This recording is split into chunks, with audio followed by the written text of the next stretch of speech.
Hey everyone, how are you out there in Crime Con land? It is me, Lisa Lillien, also known as Hungry Girl. I am so excited to be here today. For those of you who may not know me, I run a lifestyle brand called Hungry Girl, and I specialize in helping people make smarter food choices. I write cookbooks.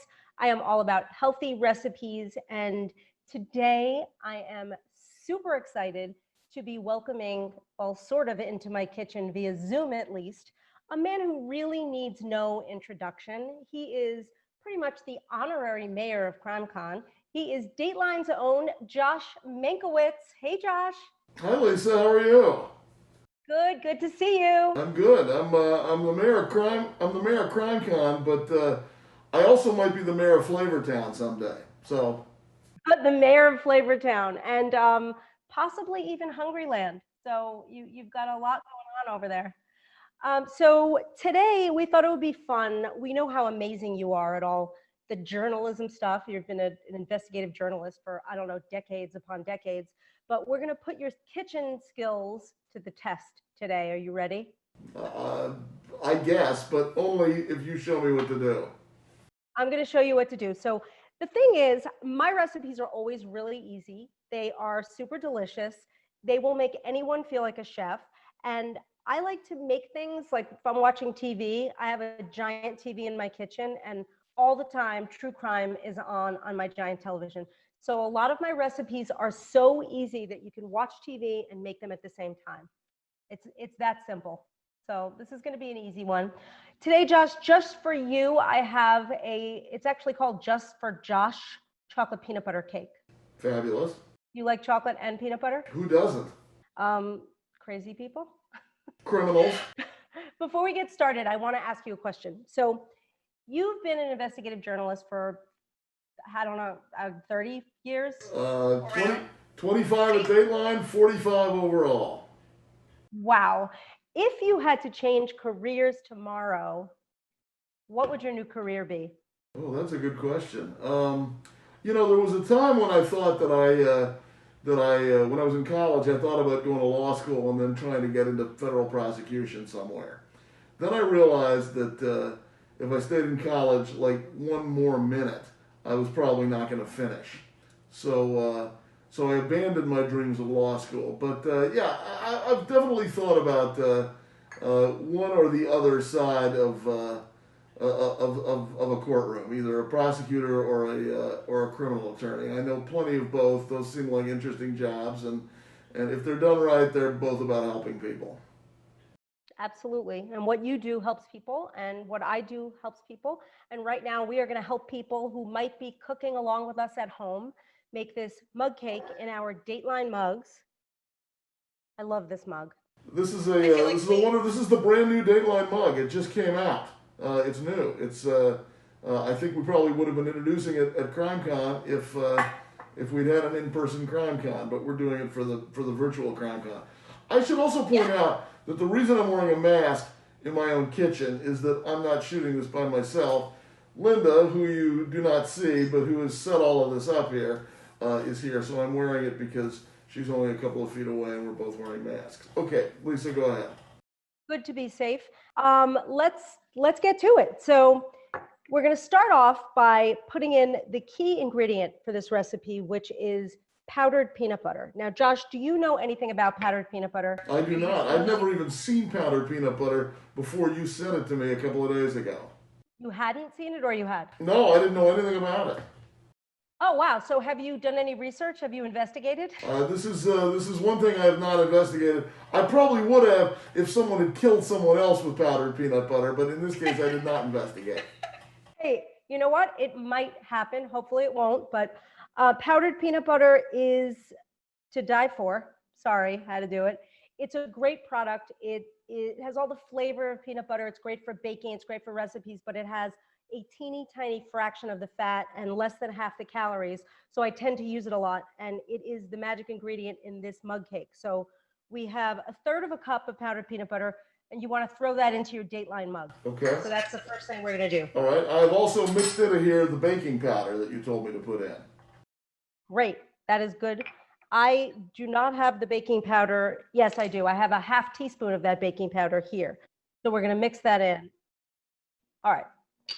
Next, we're going to put in our egg. It's 2.5 tablespoons. I like to use egg beaters. You could use egg whites. You could use real egg if you want, but I like to cut the fat and cholesterol a little bit by using egg beaters or egg whites. It's 2.5 tablespoons. And then the milk, there are 2 tablespoons of that as well. And I like to use unsweetened vanilla almond brie. That is my MVP milk because of how it tastes, how creamy it is. Have you tried this milk, Josh? I have. That I have tried. It's very good. And now we have some vanilla extract. So we're going to put in a little bit of that, just a 1/4 teaspoon into the mug. See how simple this is? This is very simple so far. So far, you're doing great. So we're going to mix that together. Your mug has been sprayed, I'm thinking, with nonstick spray, because I see your spray right there. If it hasn't, it doesn't matter. I pre-sprayed. Very smooth. Now you want to make sure you stir it really, really, really well, because the last thing you want is clumps of powdered peanut butter at the bottom of your mug. Unexpected. And now we want to fold in 2 teaspoons of the chips. So this recipe calls for a full tablespoon of mini chocolate chips. You're going to put 2/3 of those chips in and fold them in nicely. I just need to make clear to you that one of the reasons that I became a reporter 45 years ago was that I was told there was not going to be any math. Well, someone lied to you. It's limited math. This is simple math.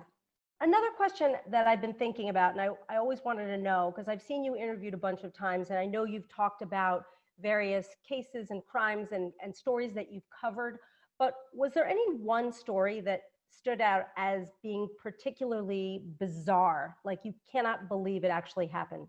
You know, one of the things that you regularly encounter in this job, and I know that Keith and Andrea and Dennis and now Natalie also will do the same, is, you know, it's always astonishing at the things that people do to someone that they once loved. Maybe somebody who's the mother or father of their children. I mean, that's what's astonishing. It's not as astonishing what people do to each other, because we see that, you know, in the news all the time. But when the dynamic is one of a family, and you realize that these people once stood hand in hand and proclaimed their love for each other and planned to have a life together, and now one of them's killing the other, that is what is astonishing. Yeah, and a lot of the time it has to do with people who have personality disorders, or they're somehow psychotic, or they're sociopaths and in denial about that. I have a friend who's a homicide detective who says that all murders can be classified in one of 3 ways: love, money, or pride. Sometimes it's a combination of that. Sometimes it's, I no longer love you, I love this person, I'm going to get rid of you, I'm going to live with them. Sometimes it's money, I don't want you taking half my money in the divorce. Sometimes it's pride, I don't like the fact that you're divorcing me and you're running around with somebody else and you're going to marry him or her. And he says, you know, once you can sort of figure out which one of those it is, you're part of the way to solving that murder. That's interesting. And that's probably very true. And that leads me to another question that I have. So if I had your job, because basically I am a detective and I am so curious, and I'm a person that's always Googling the stories as I'm watching them unfold on TV, and, you know, paying really close attention to everything and wanting to know more information, where do you draw the line between being an investigative journalist and being an actual investigator? Well, we don't investigate very much ourselves. I mean, most of the cases that we do, they've already been adjudicated, and we usually wait until the end, because frequently prosecutors and detectives won't talk with you until the case has actually been settled. Every once in a while, we do some of our own investigating, sort of on, you know, sort of more stories that we follow incrementally down the road. But I mean, being a journalist is pretty much, you know, covering things that have happened and not making things happen. Sometimes there is some investigating to do. Sometimes you come up with stuff that didn't come up in the investigation. because we're covering it long after the court case is over. So sometimes then you find stuff that you didn't know about, or that prosecutors or police didn't know about at the time. The other thing that happens is frequently defendants, people the accused, will invoke their right to counsel. They will not speak with investigating officers or detectives, and they will not take the stand in their own defense, which of course they're not compelled to. And then later, if they then decide to speak with us, that frequently is the only time those guys or women are being cross-examined. And so that's kind of a big responsibility, because that might be the only time that that person's story is going to be held up to any kind of critical mirror as to whether or not it passes, the truth test or the smell test. A lot of times, the only time they're talking is when they're talking to us. And are you ever sitting there thinking, oh my gosh, you're clearly not telling the truth? Like, I can see through this and you are lying. All the time. Basically, I turn into, I'd yell at the television. I turn into my grandmother around, 1982, screaming at the TV, and that's what I do. So I sit there thinking, how is Josh maintaining his composure and not jumping over and yelling at this person? Well, I mean, it's a little bit like covering politics, which I did for a lot of my career, which is, they get to say whatever they're going to say. I mean, we always try and talk to everybody in these stories, even the person maybe who was found guilty. And I'll let them say whatever their defense is, which is almost always, I had nothing to do with it. This is a mistake. My ex-wife's family and the cops are out to frame me, or I just look like a lying jerk, but actually I'm a wonderful guy. Okay, fine. You can lay that out for us. Now, that doesn't mean that we're not going to try to question parts of it, or we're not going to ask you what the parts of it that don't make sense in light of the evidence which we know to be true. So, okay, if that's true, then how is your DNA in this place? Why did you not disclose that when you spoke with police? So that's kind of the fun of doing this, is sort of asking people the difficult questions about this improbable story they've told. And that's not just true when you're covering murders. I mean, every single interview that you do with anybody as a reporter, you should be asking some critical questions, at least making sure that what you think you know is in fact the truth. Mm-hmm. And a lot of times people have lied so much that they convince themselves that it's actually the truth. That's what it seems like. All right, so your chips are now on top of your cake, and inside the cake. So now I want some. So I've now folded in all the chocolate chips, right, into the peanut butter, baking powder, egg mixture, right? Yes. Now sniff it and tell me if it smells amazing, even with a mask on. I can take the mask off to sniff here. Yes, it does. It smells wonderful. You look nice. Thank you. Right. I should appear on television. Now I put some. I put some more chips on the top. Just sprinkle them on top. You can. It might throw the calorie count off, but anything goes here. There are no rules.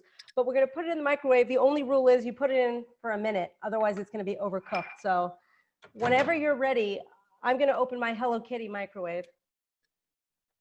Yes, I actually have a Hello Kitty microwave. Doesn't everyone? Yeah. Okay.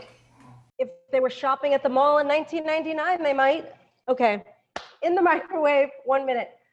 Where is your microwave? Are you hiding it? Behind you. You can throw it in there, because we're going to have to eat this cake together, Josh. Okay. You ready? I'm ready. All right. Hang on 1 second.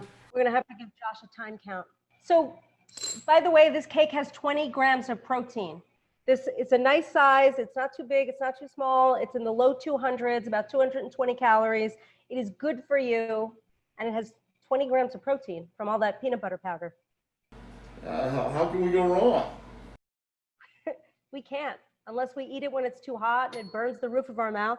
My cake is ready. Okay. My cake is 30 seconds from being ready. I will wait patiently for you. But I do have a question for you. Another one. Yes. You're like a rock star to so many people. Dateline has become so popular. I'm sure you're recognized all the time. What are some of the most interesting or clever or fun experiences you have had meeting fans? I mean, other than being accosted in a wristwatch store by... I was going to tell that story. That was going to be the story I tell. I was in a wristwatch store getting a new battery, and all of a sudden this woman came up to me and she was like, "Oh my gosh, I watch Dateline all the time, and it was you." Guilty. And that's why we're here today. Guilty. That was because that's how we became friends. Honestly, I was totally fangirling out as I am now, but it was a really exciting, fun day to me. My husband loves wristwatches. I don't often go shopping with him to the wristwatch store, and I usually go kicking and screaming. But that day, meeting you was super fun. This is filling up about a third of this mug. Is that what's supposed to happen? Yes, that's what's supposed to happen. Does it look amazing? Because look how good mine looks. Yours looks very good. All right, do we want to try it? Cheers. It's very hot. I think what we're proving is that you could probably become a Dateline correspondent, but I could not do your job. I don't know. I think you'll have to come to the Hungryland kitchen and we're going to try you out again. But for now, we're going to taste this. It's very hot. That's good. That's very good. That's very good. Very yummy. It's really yummy, and the idea is not too many ingredients, and the ingredients are really healthy. That is the perfect snack to eat while watching Dateline, don't you think? In a Dateline mug. In a Dateline, which I have used like so much throughout this entire lockdown. I am making recipes in my Dateline mug all the time. Okay, another question for you. You have interviewed so many criminals. Is there one criminal, could be someone who is still alive or who is no longer with us, that you would love to interview? And if so, what would you ask them? Well, I mean, I don't necessarily want to make these people seem to be, their own kind of rock stars. I'm not going to give you an exact answer to that. I'm not going to give you a particular name. There are a lot of people who have never spoken, people who have never sat down for an interview, and yet they're quite notorious. You can probably name them off the top of your head if you watch enough Dateline. There certainly would be something to be gained, I think, by sitting down with somebody who hasn't spoken, who hasn't done an interview, who didn't take the stand in their own defense, someone who's really never sort of faced any critical questions. That's a kind of thing that every journalist hopes for in one way or another, is to get someone who hasn't done an interview before, but who has a story to tell, or who has a story to tell that hasn't ever been challenged before. That's hard to do. It's hard to find somebody like that, because generally people who don't talk, they're not talking for a reason. Mm-hmm. And, I really enjoyed your podcast. That was great. And I love that you got to dive very, very deep into that case. Are you working on another one? I am definitely going to be doing another podcast, probably in 2021. This one, the podcast is going to come before the Dateline episode. That's the plan. So that when we're doing the podcast, you will not have seen this story already on Dateline. You'll see it after the podcast drops. But the next podcast up is by Keith, and I'm going to be talking about that in another CrimeCon venue. It's a great story, and it's one he's covered extensively, and he's doing the next Dateline podcast, and I'm going to be talking to him about that pretty soon. Can you give us a hint about what the case is? It's about the Vallow kids. Oh, wow. That's a big one. Yeah, I will definitely be listening to that. There's always so much new information about that case coming out. All right. Do you have questions for me? You're an investigative journalist. No, I just, when this is over, I can pretty much promise you I'm going to eat the rest of this. Well, I couldn't blame you, and I'm probably going to do the same thing. But thank you so much. This has been really great. I hope you enjoyed cooking, and I hope that we can cook together again. I hope so. I hope that we can cook together in person one of these days, because I want to come out there and see you and your husband and that wonderful kitchen you have set up there. Well, we will be waiting and ready, and we can make whatever you want. It doesn't have to be cauliflower. It doesn't have to be in a mug. So we would love that. And thank you again. And I hope everyone out there in CrimeCon land is having a great day. I am Lisa Lillien, also known as Hungry Girl. Till next time. And this recipe is going to be available on your website, on the CrimeCon website? Yes, it's available on Hungry Girl. So it's hungry-girl.com/CrimeCon. And if people go there, they could get the recipe and see a cute picture of us together too. So what do you think about that? Pretty good. All right, Josh, thank you so much. Have a great day. I hope everyone else has a great day. I am Lisa Lillien, also known as Hungry Girl. Till next time, chew the right thing.